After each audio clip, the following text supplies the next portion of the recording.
Hi friends, शाही पाठशाला YouTube channel पर आप सभी का स्वागत है। 70वें बीपीएससी मुख्य परीक्षा के जीएस पेपर 1 के लिए मैंने गेस क्वेश्चंस लेकर के आया है। संभावित प्रश्न के साथ आप लोगों के बीच उपस्थित हुआ हूं और मैं उम्मीद करता हूं कि मैं जितने भी प्रश्न गेस करके आपको दे दूंगा, इन्हीं प्रश्नों में से आपको प्रश्न आएगा। बाहर से रेयर प्रश्न आएगा, आपको उतना ज़रूर मैं दे दूंगा जितना आप लोगों को एग्ज़ाम में ज़रूरी है। तो आइए, यहाँ पर मैंने इस वीडियो के माध्यम से 3 प्रश्न आप लोगों के लिए लेकर के मैं आया हूँ।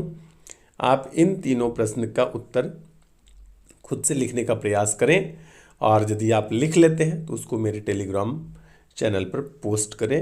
वहाँ पर मैं आपके आंसर को चेक करके बताऊँगा कि आपका आंसर कैसा है, इसमें क्या कमी है या क्या ज़्यादा अच्छा है। और आप लोगों में से जिसका भी मुझे ज़्यादा अच्छा लगेगा वो वीडियो में उसके उत्तर लेखन को लेकर के एक वीडियो स्पेशल मैं सेपरेट बनाऊंगा और वो पीडीएफ फिर मैं आपको फ्री ऑफ कॉस्ट उपलब्ध कराऊंगा। तो नियमित रूप से आप मुख्य परीक्षा के उद्देश्य से शाही पाठशाला के साथ जुड़े रहेंगे। आइए चलते हैं। यहाँ पर पहला प्रश्न है, भारत की स्वतंत्रता की खोज में सविनय अवज्ञा आंदोलन के महत्व का आकलन करें। इसकी मुख्य विशेषताएं और परिणाम क्या थे। इसका मुख्य विशेषता क्या था और इसका परिणाम क्या था, इसके बारे में भी आपको बताना है।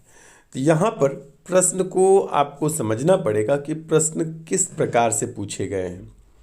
जब इस बात को आप अच्छी तरह से समझ लेते हैं तो आपको उत्तर लेखन में ज़्यादा सुविधा होगी।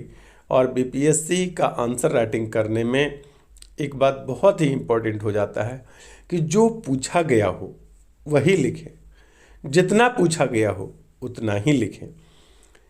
जो पूछा गया है उससे भटक कर आपका उत्तर बड़ा हो जाता है और कुछ और भी लिख देते हैं तो आपको नंबर कम मिलेगा। आपका आंसर छोटा ही है लेकिन जो पूछा है उसके लिए उपयुक्त है तो आपको नंबर अच्छा मिल सकता है। तो आपका ध्यान रहे कि जो पूछा गया है उसी का उत्तर दें, जितना पूछा गया है उतना ही लिखें, क्योंकि आपको समय बचाना भी। जितना पूछा गया है उतना ही लिखें, क्योंकि समय आपके लिए एग्जाम में बहुत इंपॉर्टेंट होता है। इसके लिए मैंने आपको पीछे वीडियो बना करके दे दिया है। उसके बाद दूसरा यहाँ पर प्रश्न है, भारतीय उपमहाद्वीप में बौद्ध आदर्शों के प्रचार में मौर्य कला और वास्तुकला की भूमिका का परीक्षण कीजिए। यहाँ पर टाइपिंग मिस्टेक है, कीजिए आपको ये समझना है कि कीजिए लिखा हुआ है। तो भारतीय उपमहाद्वीप में बौद्ध आदर्शों के प्रचार में मौर्य कला और वास्तुकला, मौर्य कला मतलब मौर्य वास्तुकला की भूमिका का परीक्षण कीजिए।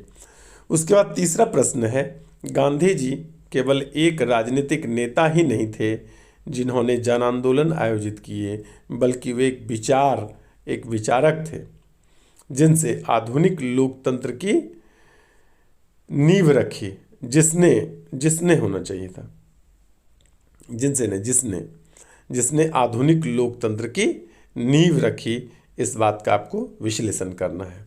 तो 3 प्रश्न है। पहले प्रश्न के डायमेंशन की बात करें तो भारत में स्वतंत्रता की खोज में सविनय अवज्ञा आंदोलन का जो है कि आकलन करना है।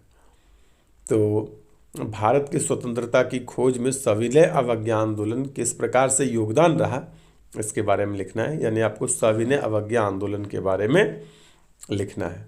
आप जैसा जानते हैं कि सविनय अवज्ञा आंदोलन की शुरुआत जो है गांधी जी के द्वारा किया गया था। तो इसको आप एक बार पहले खुद अपने मन से लिखिए। यहाँ पर मैं ज़्यादा नहीं बताऊँगा और अगले वीडियो में मैं कुछ प्रश्न भी आप लोगों को दे दूँगा दोबारा बनाने के लिए।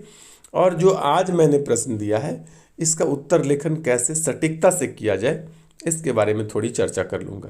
क्योंकि बड़ा वीडियो हो जाता है तो बड़ा वीडियो होने में फिर आप लोगों को ज़्यादा देर तक देखना पड़ेगा, इसलिए मैं छोटा छोटा वीडियो बना करके आपको हेल्प करने का प्रयास कर रहा हूँ। आप नियमित रूप से शाही पाठशाला के साथ बने रहें। आज के लिए इतना ही, धन्यवाद।